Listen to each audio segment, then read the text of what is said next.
Davy Brainerd, um arauto aos peles vermelhas, 1718-1747. Certo jovem franzino de corpo, mas tendo na alma o fogo do amor aceso por Deus, encontrou-se na floresta, para ele desconhecida. Era tarde e o sol já declinava até quase desaparecer no horizonte, quando o viajante, enfadado na longa viagem, avistou a fumaça das fogueiras dos índios peles vermelhas. Depois de apiar e amarrar seu cavalo, deitou-se no chão para passar a noite, agonizando em oração.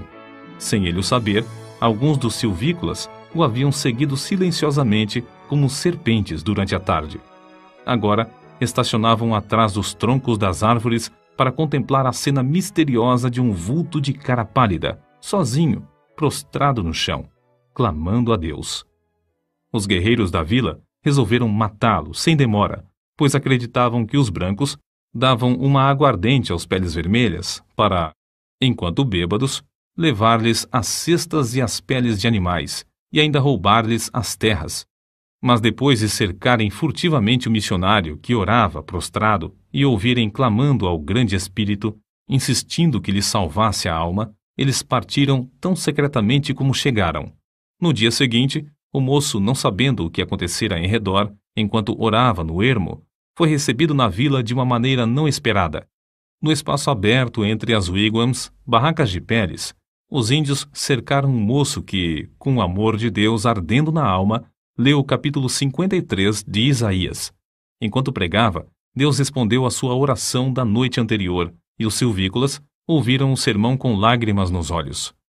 Esse cara pálida chamava-se Davy Brainerd. Nasceu em 20 de abril de 1718, perdeu o pai aos 9 anos de idade e a mãe, filha de um pregador, aos 14 anos. Acerca de sua luta com Deus, no tempo da sua conversão, tinha então 20 anos de idade. Ele escreveu: Designei um dia para jejuar e orar, e passei esse dia clamando quase incessantemente a Deus. Pedi-lhe misericórdia e que ele abrisse meus olhos para a enormidade do pecado e o caminho para a vida em Jesus Cristo. Contudo, continuei a confiar nas boas obras. Então, uma noite, andando na roça, me foi dada uma visão da grandeza do meu pecado, parecendo-me que a terra se abrira por baixo dos meus pés para me sepultar, e que a minha alma iria ao inferno antes de eu chegar em casa. Certo dia, estando longe do colégio, no campo, sozinho em oração, senti tanto gozo e doçura em Deus que, se eu devesse ficar neste mundo vil, queria permanecer contemplando a glória de Deus. Senti na alma um profundo amor ardente para com todos os homens, e anelava que eles desfrutassem desse mesmo amor. No mês de agosto, depois, senti-me tão fraco e doente, como resultado de aplicar-me demais aos estudos, que o diretor do colégio me aconselhou a voltar para casa. Estava tão fraco que tive algumas hemorragias. Senti-me perto da morte, mas Deus renovou em mim o conhecimento e o gosto das coisas divinas. Anelava tanto a presença de Deus e ficar livre do pecado que, ao melhorar, preferia morrer a voltar ao colégio e me afastar de Deus. Oh, uma hora com Deus excede infinitamente todos os prazeres do mundo. De fato, depois de voltar ao colégio, Brainerd esfriou em espírito, mas o grande avivamento dessa época alcançou a cidade de New Haven, o colégio de Yale e o coração de Davy Brainerd. Ele tinha o costume de escrever diariamente uma relação dos acontecimentos mais importantes da sua vida, e é por esses diários que sabemos da sua vida íntima, de profunda comunhão com Deus. Os poucos trechos seguintes servem como amostras do que ele deixou registrado e revelam algo de sua luta com Deus, enquanto estudava para o ministério. Fui tomado repentinamente pelo horror da minha miséria. Então, clamei a Deus, pedindo que me purificasse da minha extrema imundícia. Depois, a oração se tornou muito preciosa para mim. Ofereci-me alegremente para passar os maiores sofrimentos pela causa de Cristo, mesmo que fosse para ser desterrado entre os pagãos, desde que pudesse ganhar suas almas. Então, Deus me deu o espírito de lutar em oração pelo reino de Cristo no mundo. Retirei-me cedo, de manhã, para a floresta, e foi-me concedido fervor em rogar pelo avanço do reino de Cristo no mundo. Ao meio-dia, ainda combatia em oração a Deus e sentia o poder do divino amor na intercessão. Passei o dia em jejum e oração, implorando que Deus me preparasse para o ministério, me concedesse auxílio divino e direção, e me enviasse para a seara no dia designado por Ele. Pela manhã, senti poder na intercessão pelas almas imortais e pelo progresso do reino do querido Senhor e Salvador no mundo. À tarde, Deus estava comigo de verdade. Quão bendita a sua companhia! Ele me concedeu agonizar em oração até ficar com a roupa encharcada de suor, apesar de eu me achar na sombra e de soprar um vento fresco. Sentia a minha alma grandemente extenuada pela condição do mundo. Esforçava-me para arrebatar multidões de almas. Sentia-me mais dilatado pelos pecadores do que pelos filhos de Deus. Contudo, anelava gastar a minha vida clamando por ambos.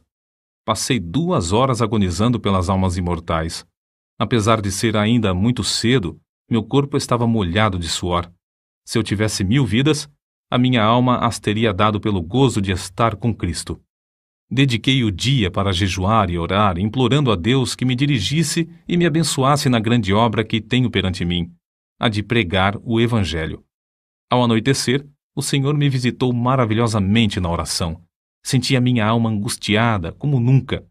Senti tanta agonia que me achava ensopado de suor.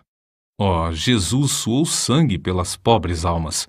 Eu anelava mostrar mais e mais compaixão para com elas. Cheguei a saber que as autoridades esperam a oportunidade de me prender e encarcerar por ter pregado em New Haven. Fiquei mais sóbrio e abandonei toda a esperança de travar amizade com o mundo. Retirei-me para um lugar oculto na floresta e coloquei o caso perante Deus. Completados os seus estudos para o ministério, ele escreveu: Preguei o sermão de despedida ontem à noite. Hoje, pela manhã, orei em quase todos os lugares por onde andei, e depois de me despedir dos amigos, iniciei a viagem para o habitat dos índios. Essas notas revelam, em parte, a sua luta com Deus enquanto estudava para o ministério. Um dos maiores pregadores atuais, referindo-se a esse diário, declarou: Foi Brainerd quem me ensinou a jejuar e orar. Cheguei a saber que se fazem maiores coisas por meio de contato cotidiano com Deus do que por pregações. No início da história da vida de Brainerd, já relatamos como Deus lhe concedeu entrada entre os silvícolas violentos, em resposta a uma noite de oração nas profundezas da floresta. Mas, apesar de os índios lhe darem toda a hospitalidade, concedendo-lhe um lugar para dormir sobre um pouco de palha e ouvirem o sermão, comovidos, Brainerd não estava satisfeito e continuava a lutar em oração, como revela seu diário. Continuo a sentir-me angustiado. À tarde, preguei ao povo, mas fiquei mais desanimado acerca do trabalho do que antes. Receio que seja impossível alcançar as almas. Retirei-me e derramei a minha alma pedindo misericórdia, mas sem sentir alívio. Completo 25 anos de idade hoje. Dói-me a alma ao pensar que vivi tão pouco para a glória de Deus. Passei o dia na floresta sozinho, derramando a minha queixa perante o Senhor. Cerca das 9 horas, saí para orar na mata. Depois do meio-dia, percebi que os índios estavam se preparando para uma festa e uma dança. Em oração, senti o poder de Deus e a minha alma extenuada como nunca antes na minha vida. Senti tanta agonia e insisti com tanta veemência que, ao levantar-me, só conseguia andar com dificuldade. O suor corria-me pelo rosto e pelo corpo. Reconheci que os pobres índios se reuniam para adorar demônios e não a Deus. Esse foi o motivo de eu clamar ao Senhor que se apressasse em frustrar a reunião idólatra.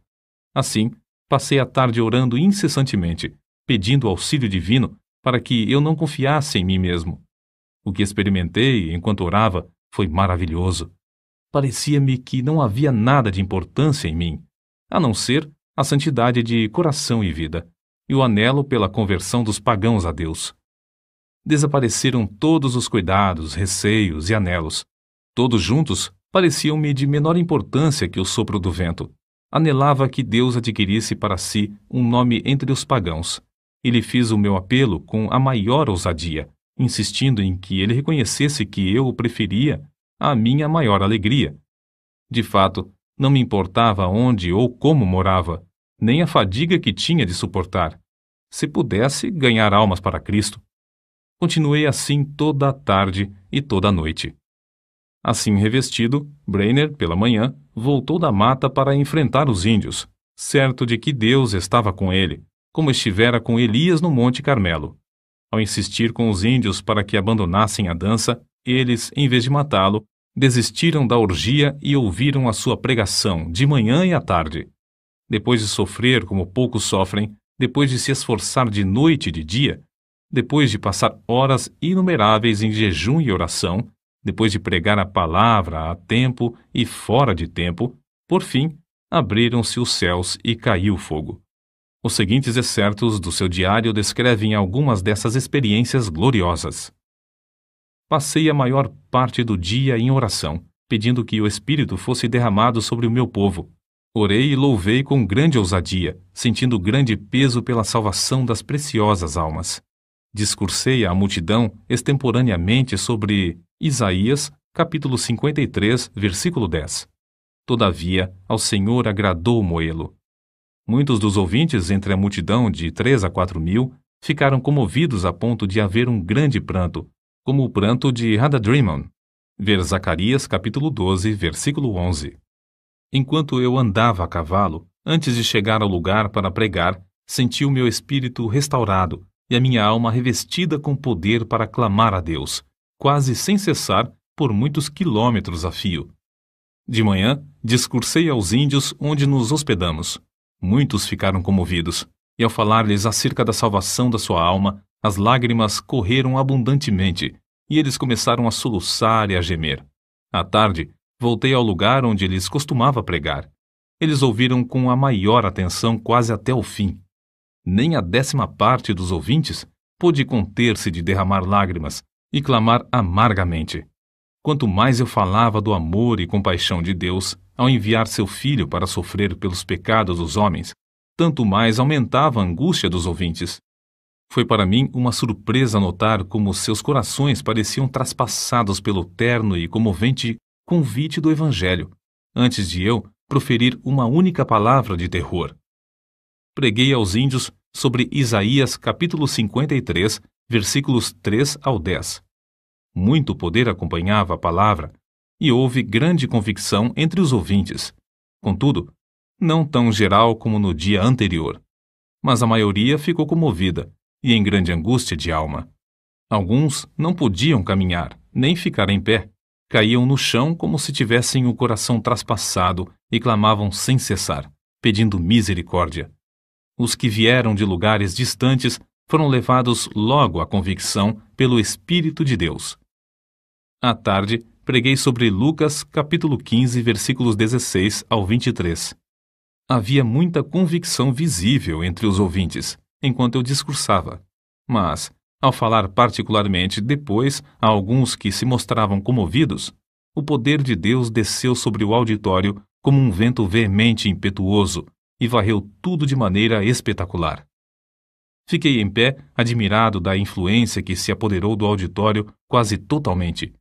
Parecia, mais que qualquer outra coisa, a força irresistível de uma grande correnteza, o dilúvio crescente, que derrubava e varria tudo o que encontrava na frente. Quase todos oravam e clamavam, pedindo misericórdia, e muitos não podiam ficar em pé. A convicção que cada um sentiu foi tão grande que pareciam ignorar por completo os outros em redor, mas cada um continuava a orar por si mesmo. Lembrei-me de Zacarias capítulo 12, versículos 10 ao 12, porque havia grande pranto, como o pranto de Hadadrimon, parecendo que cada um pranteava à parte. Parecia-me um dia muito semelhante ao dia em que Deus mostrou seu poder a Josué. Josué, capítulo 10, versículo 14. Porque era um dia diferente de qualquer dia que tinha presenciado antes. Um dia em que Deus fez muito para destruir o reino das trevas entre esse povo. É difícil reconhecer a magnitude da obra de Davy Brainerd entre as diversas tribos de índios, nas profundezas das florestas. Ele não entendia os seus idiomas. Se lhes transmitia a mensagem de Deus ao coração, deveria achar alguém que pudesse servir como intérprete. Passava dias inteiros simplesmente orando para que viesse sobre ele o poder do Espírito Santo com tanto poder que esse povo não pudesse resistir à mensagem. Certa vez, teve que pregar por meio de um intérprete tão bêbado que quase não podia ficar em pé. Contudo, dezenas de almas foram convertidas por meio desse sermão. Ele andava, às vezes, perdido de noite no ermo, apanhando chuva e atravessando montanhas e pântanos. Franzino de corpo, cansava-se nas viagens. Tinha de suportar o calor do verão e o intenso frio do inverno. Dias a fio, passava-os com fome.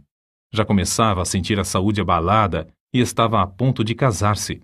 Sua noiva era Jerusa Edwards, filha de Jonatas Edwards, e estabelecer um lar entre os índios convertidos, ou voltar e aceitar o pastorado de uma igreja que o convidava.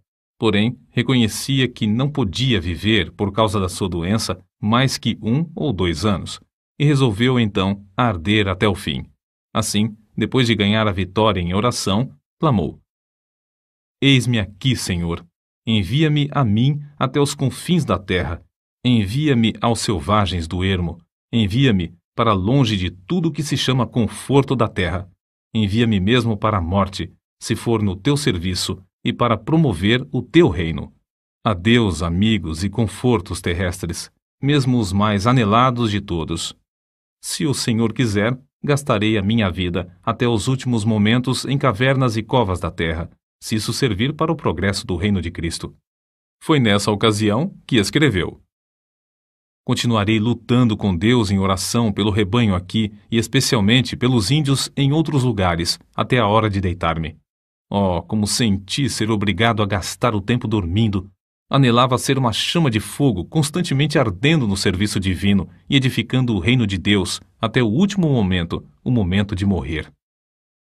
Por fim, depois de 5 anos de viagens árduas no ermo, de aflições inumeráveis e de sofrer dores incessantes no corpo, Davy Brainerd, tuberculoso e com as forças físicas quase inteiramente esgotadas, conseguiu chegar à casa de Jonatas Edwards. O peregrino já completara a sua carreira terrestre e esperava o carro de Deus para levá-lo à glória. Quando no seu leito de sofrimento viu alguém entrar no quarto com a Bíblia, exclamou: Oh, o querido livro! Breve hei de vê-lo aberto. Os seus mistérios me serão então desvendados. Suas forças físicas minguavam e ele falava com mais e mais dificuldade, mas sua percepção espiritual parecia aumentar. Fui feito para a eternidade. Como anelo estar com Deus e prostrar-me perante Ele. Oh, que o Redentor pudesse ver o fruto do trabalho da sua alma e ficar satisfeito. Oh, vem, Senhor Jesus, vem depressa. Amém. E foi assim que dormiu no Senhor. Depois desse acontecimento, Jerusa Edwards começou a murchar como uma flor, e 4 meses depois, também foi morar na Cidade Celeste. De um lado do seu túmulo está o de seu noivo, Davy Brainerd, e do outro lado está o túmulo de seu pai, Jonatas Edwards. O desejo veemente da vida de Davy Brainerd era o de arder como uma chama por Deus até o último momento, como ele mesmo dizia. Anelo ser uma chama de fogo, constantemente ardendo no serviço divino até o último momento, o momento de falecer. Brainerd findou a sua carreira terrestre aos 29 anos. Contudo, apesar de sua grande fraqueza física, fez mais que a maioria dos homens faz em 70 anos. Sua biografia, escrita por Jonatas Edwards e revisada por João Wesley, teve mais influência sobre a vida de A. J. Gordon do que qualquer outro livro, exceto a Bíblia. Guilherme Carey leu a história que narra sua obra e consagrou sua própria vida ao serviço de Cristo e nas trevas na Índia. Roberto McCheyne leu o Diário de Davi e gastou sua vida entre os judeus. Henrique Martin leu a sua biografia e decidiu consumir-se dentro de um período de 6 anos e meio na Pérsia, a serviço do mestre. O que Davy escreveu a seu irmão, Israel Brainerd, é para nós um desafio à obra missionária. Digo agora, morrendo, que não teria gasto a minha vida de outra forma nem por tudo o que há no mundo. Sinto-me mais alegre hoje acerca dos peles vermelhas. Oxalá que Deus atraia grande número deles a Jesus Cristo.